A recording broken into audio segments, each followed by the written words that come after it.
ಏನಿದು ವಿಡಿಯೋ ಓಪನಿಂಗಲ್ಲೇ ಕೋತಿಗಳು ಜಿಂಕೆಗಳು ತೋರಿಸ್ತಾ ಇದ್ದೀನಿ ಅಂತ ತಲೆ ನೋಡ್ತಾ ಇರುತ್ತೆ ಅಲ್ವಾ.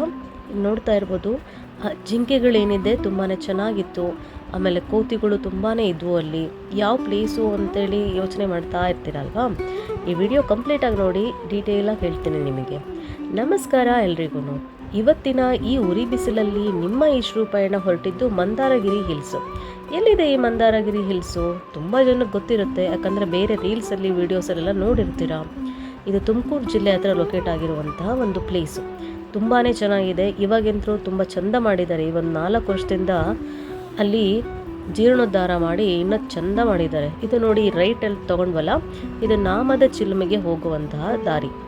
ಅಲ್ಲಿ ನಿಯರ್ ಬೈ ಅಂದರೆ ನಾಮದ ಚಿಲುಮೆಗೂ ಮಂದಾರಗಿರಿ ಹಿಲ್ಸ್ಗೂ ನಿಮಗೆ ಜಸ್ಟ್ 15 ಕಿಲೋಮೀಟರ್ ಡಿಸ್ಟೆನ್ಸಲ್ಲಿ ಇದೆ. ಇದೇ ನೋಡಿ ನಾಮದ ಚಿಲುಮೆಯ ಎಂಟ್ರೆನ್ಸು. ನಾವು ಹೊರಟಿದ್ದು ಮಧ್ಯಾಹ್ನದ ಮೇಲೆ ಒಂದು 12:30 1 ಗಂಟೆ ಅಷ್ಟೊತ್ತಿಗೆ ಮನೆ ಬಿಟ್ವಿ. ಅಲ್ಲಿಂದ ನಮಗೆ ತೊಗೊಂಡಿದ್ದು 1.5 ಅವರು. ಸೊ 1.5 ಅವರಿಗೆ ನಾವು ನಾಮದ ಚಿಲುಮೆ ರೀಚ್ ಆದ್ವಿ. ಈ ನಾಮದ ಚಿಲುಮೆ ಸೋಮವಾರದ ದಿನ ನಿಮಗೆ ರಜಾ ಇರುತ್ತೆ. ಈಗ ಈ ಥರ ಹೋಗಿ ರೈಟಲ್ಲೇ ನೀವು ನೋಡಿದರೆ ಅಂದರೆ ತುಂಬಾ ಜಿಂಕೆಗಳು ಕಂಡುಬರುತ್ತೆ. ಚಿಕ್ಕ ಮಕ್ಕಳಂತರೂ ತುಂಬ ಎಂಜಾಯ್ ಮಾಡ್ತಾರೆ. ಅಲ್ಲಿ ತುಂಬ ಜನ ಬಂದಿದ್ರು. ವೀಕ್ ಡೇಸಲ್ಲೇ ಹೋಗಿದ್ದು ನಾವು. ತುಂಬಾ ಜನ ಇದ್ದರು ಅಲ್ಲಿ. ಇಲ್ಲಿ ನೋಡ್ತಾ ಇರ್ಬೋದು ಎಷ್ಟು ಚೆಂದ ಜಿಂಕೆಗಳಿದೆ ಅಂತಂದರೆ, ಅಲ್ಲಿ ನಾನು ಹೇಳ್ದಂಗೆ ಮಕ್ಕಳು ತುಂಬ ಚೆಂದ ಟೈಮ್ ಸ್ಪೆಂಡ್ ಮಾಡ್ತಾರೆ. ಅಷ್ಟೇ ಅಲ್ದಿರ ಕೋತಿಗಳು ಜಾಸ್ತಿ ಇದೆ ಅಲ್ಲಿ. ಸೊ ಈ ಬೇಸಿಗೆ ಅಲ್ವಾ, ಪಾಪ ಕೋತಿಗಳೆಲ್ಲ ನೀರು ಅದೆಲ್ಲ ಇಲ್ದಿರ ಸ್ವಲ್ಪ ಡಲ್ಲಾಗಿತ್ತು.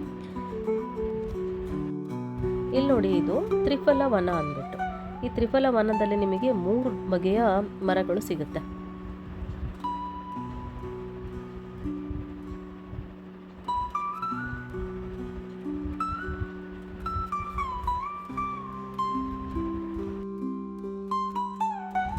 ಇವಾಗ ಅಲ್ಲಿ ಕಾಣಿಸ್ತದೆ ಅಲ್ಲ, ಅದೇ ನಿಮಗೆ ನಾಮದ ಚಿಲುಮೆ ಅಂತೇಳಿ. ಈ ನಾಮದ ಚಿಲುಮೆ ಒಂದು ಪುರಾತನ ಕಾಲದ ಇತಿಹಾಸ ಇದಕ್ಕಿದೆ. ಶ್ರೀರಾಮಚಂದ್ರ, ಸೀತಾಮಾತೆ, ಆಮೇಲೆ ಶ್ರೀ ಲಕ್ಷ್ಮಣ, ಈ 3 ಜನರ ಒಂದು ಇತಿಹಾಸ ಇಲ್ಲಿ ನೀವು ಕಾಣ್ಬೋದು. ಅವರು ವನವಾಸಕ್ಕೆ ಅಂತ ಬಂದಾಗ ಇಲ್ಲಿ ನೆಲೆ ಇದ್ದರು ಸ್ವಲ್ಪ ದಿನ ಅಂತೇಳಿ ಪುರಾಣದಲ್ಲಿ ಉಲ್ಲೇಖ ಆಗಿರುತ್ತೆ. ನೋಡೋಣ ಇದರ ಇತಿಹಾಸ ಏನು ಅಂತ ತಿಳಿಯೋಣ.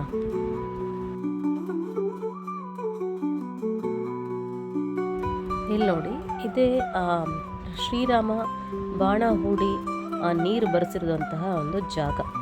ಅದರ ಇತಿಹಾಸ ನಾನು ನಿಮಗೆ ಮುಂದೆ ಹೇಳ್ತೀನಿ. ಇದು ನಿಮಗೆ ವರ್ಷದ 365 ದಿನಗಳಲ್ಲೂ ಕೂಡ ಈ ಥರ ನೀರು ಫ್ಲೋ ಆಗ್ತಾನೆ ಇರುತ್ತೆ.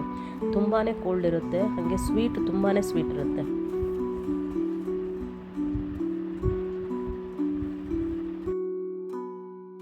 ಇಲ್ಲಿ ನೋಡಿ, ನಾಮದ ಚಿಲುಮೆಯ ಇತಿಹಾಸ. ದೇವರಾಯನ ದುರ್ಗ ಬೆಟ್ಟದಲ್ಲಿ ಶ್ರೀರಾಮ, ಲಕ್ಷ್ಮಣ, ಸೀತೆ ಬಂದು ಕೆಲಕಾಲ ವನವಾಸ ಅನುಭವಿಸಿದರಿಲ್ಲಿ ಎಂಬ ಕಥೆ ಇದೆ. ಒಂದು ದಿನ ಬೆಳಗ್ಗೆ ಏನಾಯಿತು ಅಂದರೆ, ಬಂಡೆ ಮೇಲೆ ರಾಮ ಕುಳಿತಿದ್ದಾಗ ಹಣೆಗೆ ತಿಲಕ ಇಡುವಂಥ ಒಂದು ಸಂದರ್ಭ ಬರುತ್ತೆ. ನೀರಿಗಾಗಿ ಸುತ್ತಲೂ ಹುಡುಕ್ತಾರೆ, ಅಲ್ಲಿ ನೀರೆಲ್ಲಿ ಸಿಗಲ್ಲ. ಆಗ ಶ್ರೀರಾಮ ಏನು ಮಾಡ್ದ, ಒಂದು ಬಾಣದಿಂದ ಈ ಒಂದು ಜಾಗಕ್ಕೆ ಬಾಣ ಹೊಡಿತಾನೆ. ಅಲ್ಲಿಂದ ನೀರು ಉದ್ಭವ ಆಗುತ್ತೆ.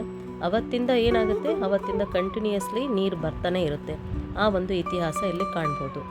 ಅದನ್ನು ಮುಗಿಸ್ಕೊಂಡು ಹೇಳಿದ ಹಾಗೆ 15 ಕಿಲೋಮೀಟರ್ ದೂರದಲ್ಲಿರುವಂತಹ ಮಂದಾರಗಿರಿ ಹಿಲ್ಸಿಗೆ ಬಂದ್ವಿ. ಈ ಮಂದಾರಗಿರಿ ಹಿಲ್ಸು ಅವಾಗಿನ ಟೈಮಲ್ಲೆಲ್ಲ ಏನಾಗ್ತಾ ಇತ್ತು ಅಂದರೆ, ನೀವು ಇಲ್ಲಿಂದಾನೇ ಹತ್ಕೊಂಡು ಹೋಗಬೇಕಾಗಿತ್ತು. ಆ ಎಂಟ್ರೆನ್ಸಲ್ಲಿ ನಿಮಗೆ ವೈಟ್ ಕಲರ್ ಕಾಣಿಸ್ತಾ ಇದೆಯಲ್ಲ, ಅದೆಲ್ಲ ಮೆಟ್ಲು ಆ್ಯಕ್ಚುಲಿ. ಅಲ್ಲಿಂದಾನೇ ಹತ್ಕೊಂಡು ಹೋಗಬೇಕಾಗಿತ್ತು. ಆ ಕಡೆ ಎಲ್ಲ ನಿಮಗೆ ಆಫ್ ರೋಡೆಲ್ಲ ಇರ್ತಾಯಿತ್ತು. ಬಟ್ ಈಗ ಒಂದು 4 ವರ್ಷದ ಹಿಂದೆ ಆ ರೋಡೆಲ್ಲ ತುಂಬಾ ಚೆನ್ನಾಗಿ ಮಾಡಿದ್ದಾರೆ. 2 ವೀಲರು 4 ವೀಲರು ಎಲ್ಲನೂ ಹೋಗುತ್ತೆ. ಅದ್ರ ಪಕ್ಕದಲ್ಲೇ ಈ ಥರ ನಿಮಗೆ ಕೆರೆ ಕಾಣುತ್ತೆ, ಕೆರೆ ಸಿಗುತ್ತೆ. ಅಲ್ಲಿ ಫ್ಯಾಮಿಲಿ ಜೊತೆ ಹೋಗಿ ಕೆಲಕಾಲ ಸ್ವಲ್ಪ ಹೊತ್ತು ಇದ್ಬಿಟ್ಟು ಎಂಜಾಯ್ ಮಾಡಿ ಅಲ್ಲಿ ಸ್ವಿಮ್ ಮಾಡ್ಬೋದು. ಹಾಗೇನೇನು ನೀರಲ್ಲಿ ಆಟಾಡ್ಬೇಕಂತಂದರೆ ನೀರಲ್ಲಿ ಆಟಾಡ್ಬೋದು. ತುಂಬಾ ಚೆನ್ನಾಗಿದೆ. ಬಟ್ ಗಲೀಜು ಮಾಡಬಾರ್ದು.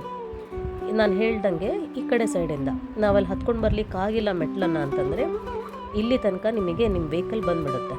ಸೊ ಇಲ್ಲಿಂದ ಸ್ವಲ್ಪನೇ ಡಿಸ್ಟೆನ್ಸಲ್ಲಿ ನೀವು ಏನು ಮೇಯ್ನ್ ಮಂದಾರಗಿರಿ ಹಿಲ್ಸಲ್ಲಿ ಆ ಬಸೀದಿ ಏನಿದೆ ಅದನ್ನ ನೀವು ನೋಡ್ಬೋದು. ಇಲ್ಲಿ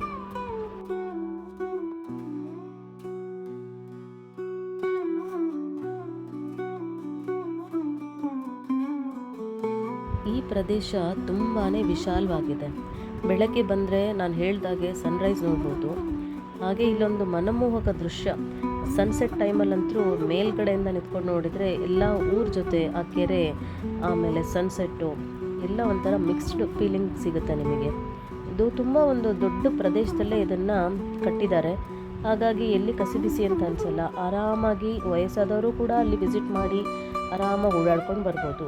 ಈ ಥರ ಮೆಟ್ಲೆಲ್ಲ ಇದೆ ಅಂತ ಏನಿಲ್ಲ, ಅದೆಲ್ಲ ಆರಾಮಾಗಿ ವಿಶಾಲವಾಗಿದೆ ನಡ್ಕೊಂಡು ಹೋಗಲಿಕ್ಕೆ.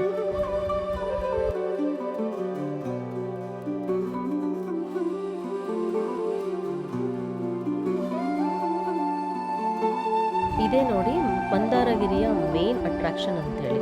ಇದು ನಿಮಗೆ ಆರ್ಟಿಫಿಷಿಯಲ್ ಮರ ಮಾಡಿರ್ತಾರೆ ಇಲ್ಲಿ. ಅಲ್ಲಿ ಒಂದು ಜೈನ ಧರ್ಮದ ತೀರ್ಥಂಕರರು ಏನಿರ್ತಾರೆ ಆ ಒಂದು ಸ್ಟ್ಯಾಚೂಸ್ ಮಾಡಿರ್ತಾರೆ. ಈ ಥರ ಎಲ್ಲ ಸುತ್ತ ಎಲ್ಲ ಜನಗಳು ಕುತ್ಕೊಂಡು ಧ್ಯಾನ ಮಾಡೋ ರೀತಿಯಲ್ಲಿ ಒಂದು ಪೋಸ್ಟರ್ ಕ್ರಿಯೇಟ್ ಮಾಡಿದ್ದಾರೆ. ಇದು ನಿಜ ಅಲ್ಲಿ ನೋಡಿದರೆ ನೀವು ಡೈರೆಕ್ಟಾಗಿ ಹೋಗಿ ತುಂಬಾ ಖುಷಿ ಆಗುತ್ತೆ ಮನಸ್ಸಿಗೆ. ಸ್ವಲ್ಪ ಇಳಿ ಹೊತ್ತಿನಲ್ಲಿ ಹೋದರೆ ಆ ಒಂದು ಬ್ರೀಸ್ ಏನಿದೆ, ತಂಪು ಗಾಳಿ ನಿಮಗೆ ಖುಷಿ ಕೊಡುತ್ತೆ. ಆ ಒಂದು ಪ್ರದೇಶ ನೋಡಲಿಕ್ಕೆ ಅಲ್ಲಿಂದ ಆ ವ್ಯೂ ಪಾಯಿಂಟ್ ಏನಿದೆ ತುಂಬ ಚೆನ್ನಾಗಿ ಕಾಣಿಸುತ್ತೆ.